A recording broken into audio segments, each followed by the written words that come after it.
ધોરણ 10 અંગ્રેજી unit 2 the human robot એના પાર્ટ 4માં આપ સૌનું સ્વાગત છે. આગળના પેરેગ્રાફનું આપણે વાંચન કરીશું, એના સ્પેલિંગ અર્થ સમજીશું અને ભાષાંતર કરીશું. ઓકે. હા, તો હવે પ્રેમ ચોપરા શું કરે છે? રામસિંહને ખરીદી લે છે અને બજારમાં કેરીઓના બંચ જોવે છે, કેરીનો ઢગલો જોવે છે અને એમાંથી એને ઓર્ડર આપે છે. તો રામસિંહ શું કરે છે? સારામાંની કેરીઓ ખરીદી લે છે. એના પછી જે ઘટનાઓ બને છે એનું આપણે સમજીશું આગળ. Ramsingh 070 followed Prem Chopra like a faithful dog when he stopped at Gopal jewellers. તો શું કર્યું?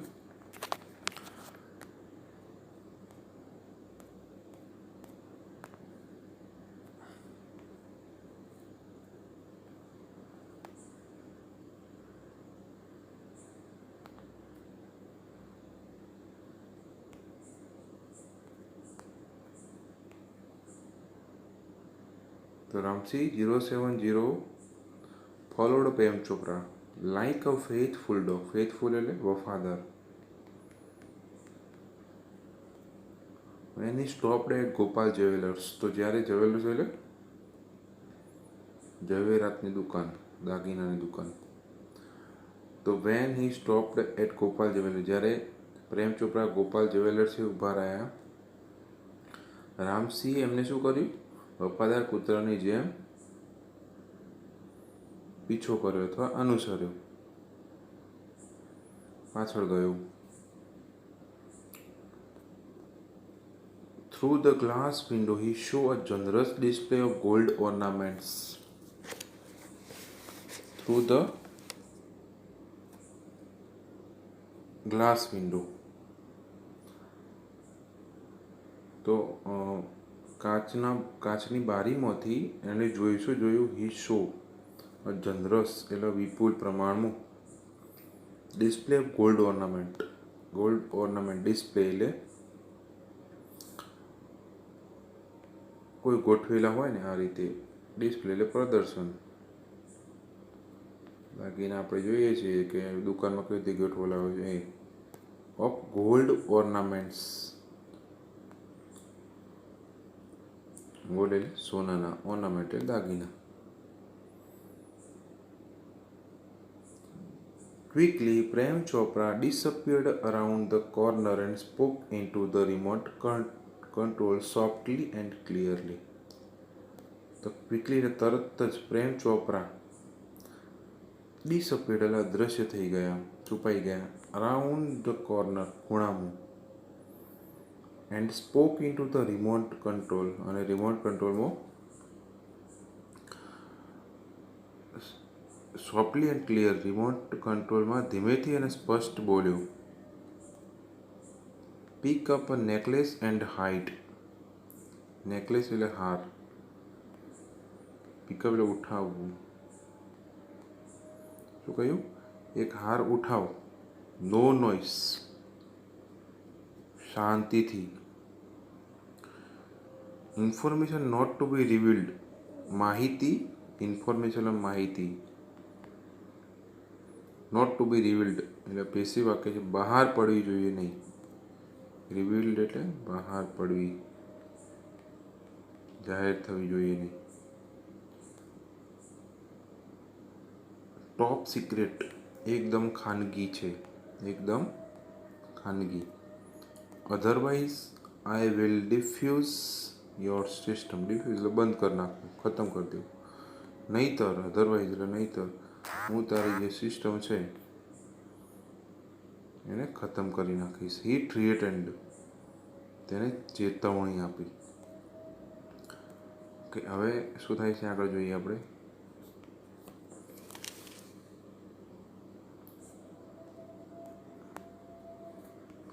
રામસિંહ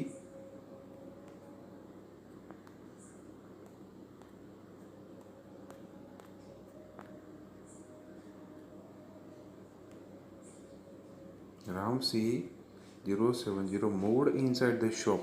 રામસી શું કર્યું? મૂવ એટલે પ્રવેશ કરવો, ખસ્યો. આમ તો અહીંયા આપણે પ્રવેશ કર્યો લેવાનું.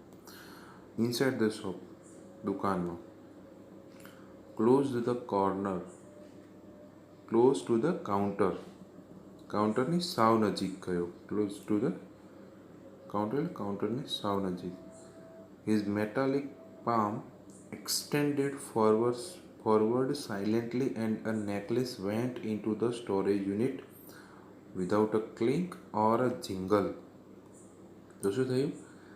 His metallic palm એટલે તેનો ધાતુમય હાથ અથવા હથેળી. પામ એટલે હથેળી, અહીંયા આપણે હાથ લેવાનું. ધીમેથી એક્સટેન્ડેડ ફોરવર્ડ, એક્સટેન્ડ એટલે આગળ લંબાયો, એક્સટેન્ડેડ ફોરવર્ડ એટલે આગળ લંબાયો. સાયલેન્ટલી ધીમેથી. And necklace vent in to the storage unit અને પેલો જે નેકલેસ હતો અહીંયા ડિસ્પ્લેમાં લગાવેલો એના જે સ્ટોરેજ યુનિટ હતો અહીંયા એ ચાલો ગયો. વિધાઉટ અ ક્લિંક એટલે રણકાર ઓર જિંગલ ખણકાર, ખણખણાટ, કોઈ પણ પ્રકારના ખણખણાટ કે રણકાર. રસોડામાં આપણે વાસણ લઈએ કેવા અવાજ થતા હોય એ પ્રમાણે જરાય અવાજ થયો નહીં. નો બડી ટુક નોટિસ. નોટિસ એટલે ધ્યાન આપવું અથવા ખબર પડી નહીં. કોઈએ ટુક એ ટેકનું ભૂતકાળ છે. કોઈએ પણ ધ્યાન આપ્યું નહીં, કોઈને પણ ખબર પડી નહીં. આગળ છે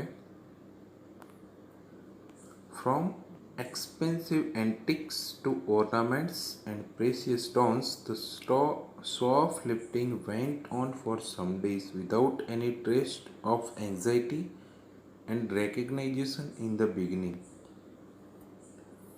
તો હવે શું થયું? From expensive antiques. તો એન્ટિક્સ એટલે પ્રાચીન કાળની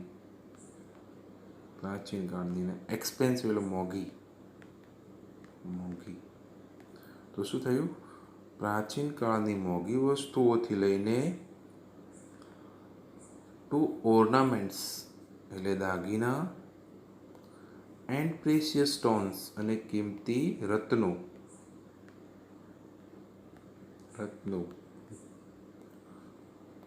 the shop lifting went on. ચોરી જે હતી થોડા દિવસો સુધી. For some days. The shop lifting went on for some days. થોડા દિવસ સુધી આ ચોરી ચાલુ રહી. શોપ લિફ્ટિંગ એટલે ચોરી. Without any trace of anxiety and recognition in the beginning. તો વિધાઉટ એની સ્ટ્રેસ એટલે આમ તો નિશાન થાય. સ્ટ્રેસ એટલે નિશાન. અહીંયા શું થશે? Without any trace of anxiety. તો કોઈ પણ પ્રકારની ચિંતા કે પકડાઈ જવાના ડર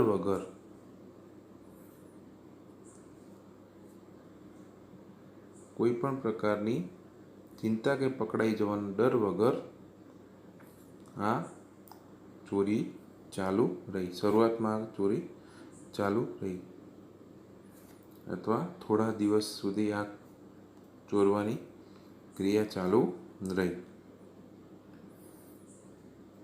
ટ્રેસ ઓફ એન્ઝાયટી એટલે કોઈ પણ પ્રકારની ચિંતા કે પકડાઈ જવાના ડર વગર. But the confused reaction. Confuse એટલે મૂંઝવાયેલું અથવા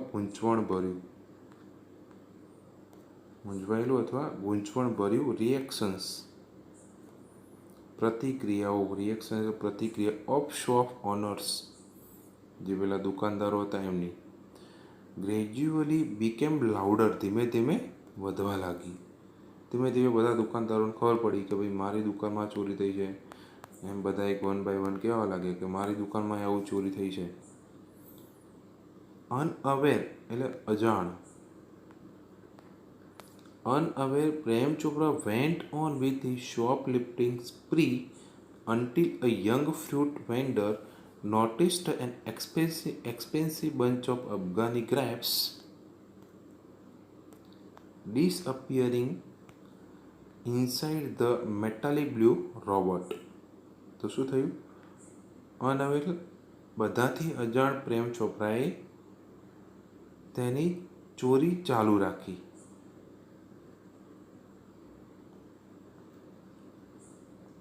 Until a young fruit vendor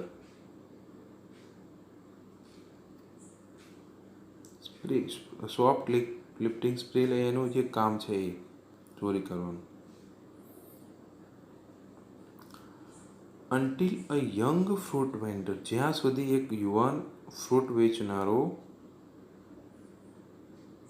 noticed an expensive bunch of Afghani grapes. તો એક દિવસ એવું બન્યું કે બજારમાં અફઘાની ગ્રેપ્સનું ઝુમખું હતું અને પ્રેમ ચોપરાએ આદેશ આપ્યો. રામસિંહે શું કર્યું? લઈ લીધી. Noticed an expensive bunch of grapes, Afghani grapes, disappearing inside the metallic blue robot. એને જોયું તો કે દ્રાક્ષનું ઝુમખું હતું એ પેલા ભૂરા રોબોટની અંદર અદૃશ્ય થતા એને જોયું. તો ભાઈ આ પણ પૂછાઈ શકે કે સૌથી પહેલાં રામસિંહને ચોરી કરતા કોણે જોયો હતો? તો તમારે જવાબ એવો લખવાનો છે, અફઘાની ફ્રૂટ વેન્ડર અથવા યંગ ફ્રૂટ વેન્ડર અથવા અફઘાની ગ્રેપ્સ ફ્રૂટ વેન્ડર. બરાબર. હવે શું થયું?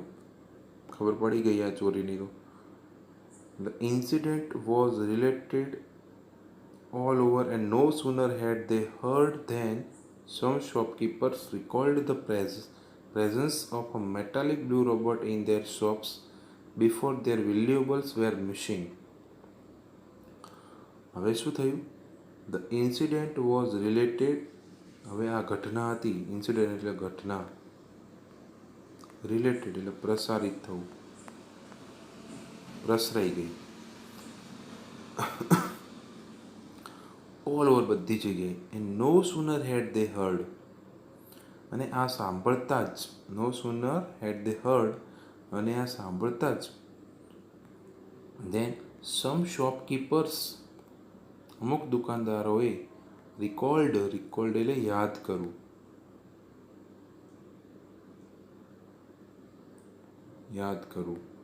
recalled the presence એટલે હાજરી of a metallic blue robot, એક ભૂરો robot,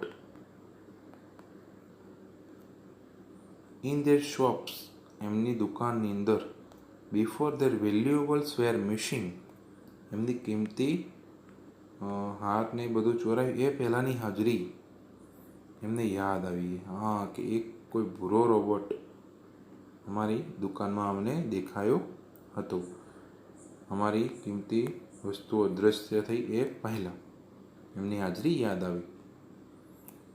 This information reached the police headquarters in no time. એટલે થોડા જ સમયની અંદર આ જે માહિતી હતી, ધીસ ઇન્ફોર્મેશન, એ ક્યાં પહોંચી ગઈ? પોલીસ હેડક્વાર્ટર એટલે પોલીસ મુખ્ય મથકે આ પહોંચી ગઈ, પોલીસ મથકે પહોંચી ગઈ. હવે શું થાય છે જુઓ. હવે ખબર પડી ગઈ કે ભાઈ આપણે હવે પકડાઈ જવાના છીએ. તો one day Prem Chopra guided Ramsingh 070 to Zaveri brothers for lifting precious gems. પેલો પ્રેમ ચોપરા તો બિલકુલ બિંદાસ ચોરી કરવાનું ચાલુ હતું. તો એક દિવસ શું કર્યું એને? ગાઈડેડ એટલે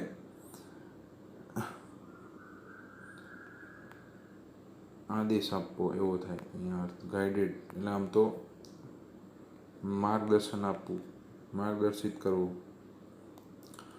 રામસી 0702 ઝવેરી બ્રધર્સ ફોર લિફ્ટિંગ પ્રીસિયસ જેમ્સ. કિંમતી રત્નો ચોરવાનો આદેશ આપ્યો કઈ દુકાનમાં? ઝવેરી બ્રધર્સ. આ ધ્યાન રાખજો, પૂછાશે. The police was waiting in readiness and the computerized cameras capable of split-second recording clicked him in the act. હવે શું થયું? Police was waiting in the readiness. Police તૈયારીમાં જ હતી. And the computerised cameras capable of split, અને જે computerised camera હતા એ કેવા સક્ષમ હતા? કેપેબલ સક્ષમ ઓફ સ્પ્લિટ, પળે પળનું એટલે સેકન્ડનું પણ રેકોર્ડિંગ કરવા માટે. ક્લિક હિમ, ક્લિક એટલે પકડાઈ જવું, અહીંયા કેમેરામાં પકડાઈ જવું મતલબ. ઇન ધ એક્ટ, કાર્ય કરતા અથવા ચોરી કરતા એને પકડી લીધો કેમેરામાં. Ramsi robot was caught. Ramsi robot હવે પકડાઈ ગયો. જો આ પૂછાશે ભાઈ, રામસી રોબોટ ક્યાંથી પકડાયો તો તમારે લખવાનું કે ઝવેરી બ્રધર્સમાં ચોરી કરતા રામસી પકડાયો હતો. ટ્રુ ફોલ્સમાં પણ પૂછાય, તો આવું આવે ઝવેરી બ્રધર્સ તો ટ્રુ કરવાનું. But Prem Chopra fled. Fled એટલે નાસી જવું. ફ્લીનો ભૂતકાળ થાય ફ્લેડ, નાસી ગયો.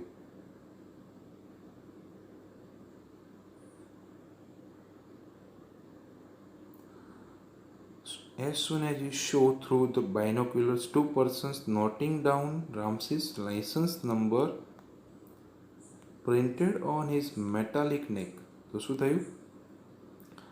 Ramsey robot was caught, but Prem Chopra fled as soon as he show through the binoculars. તો એને જોયું કે ભાઈ બાયનોક્યુલર્સ એટલે દૂરબીન. ફ્લેડ એટલે નાસી જવું. ટુ પર્સન્સ નોટિંગ ડાઉન, બે વ્યક્તિઓ શું કરતા હતા? નોટિંગ ડાઉન નોંધવું. રામસીસ લાઇસન્સ નંબર, લાઇસન્સ એટલે પરવાનો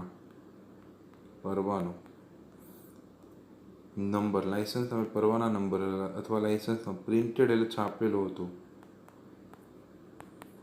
ઓન હિઝ મેટાલિક નેક, એની ધાતુમય જે નેક એટલે ગરદન હતી એના ઉપર જે નંબર લખેલો હતો. તો હવે શું થયું કે જ્યારે પ્રેમ ચોપરાએ દૂરબીનમાંથી જોયું કે બે વ્યક્તિઓ રામસેની ધાતુની ગરદન પર છુપાયેલો લાઇસન્સ નંબર નોંધતા હતા, ત્યારે તે નાસી ગયો. તો આગળ હવે શું થશે વિદ્યાર્થી મિત્રો, આપણે પાર્ટ 4ની અંદર જોઈશું. બરાબર છે? આવજો તમે બધા.